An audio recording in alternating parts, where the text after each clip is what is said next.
लीलरा प बिंदिया सटाई ले लू, अखिया में गजरा लगाई ले लू, लीलरा प बिंदिया सटाई ले लू। अभी चढ़ल बा तोहर जवनिया, अब ओठ पर लगाला ओठ ललिया के बवाले लगबुए धनिया। अब ओठ पर लगाला ओठ ललिया के बवाले लगबुए धनिया।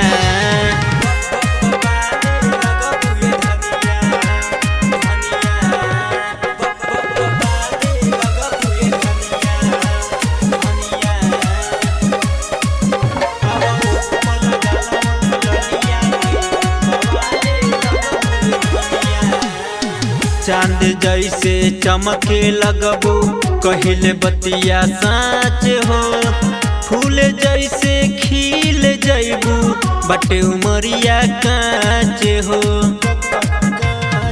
चांद जैसे चमके लगबू कहिले बतिया साँच हो, फूल जैसे खिल जैबू बटे उमरिया कांच हो।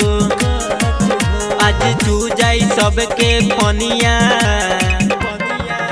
अब ओठ पर लगाला ओठ ललिया के बवाले लगबुए धनिया। अब ओठ पर लगाला ओठ ललिया के बवाले लगबुए धनिया।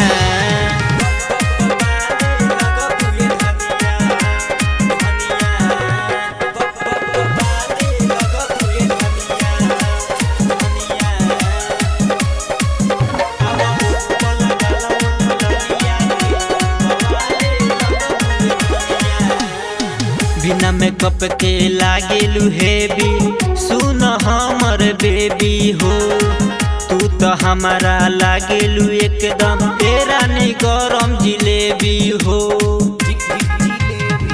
बिना मेकअप के लागेलू हेवी, सुन हमर बेबी हो, तू तो हमारा लागेलू एकदम तेरा नी गरम जिलेबी हो। बारू पवन सोनू के रनिया, अब ओठ पर लगाला ओठ ललिया के बवाले लगबुए धनिया। अब ओठ पर लगाला ओठ ललिया के बवाले लगबुए धनिया। रिकॉर्डिंग बाय बादशाह स्टूडियो अरवल।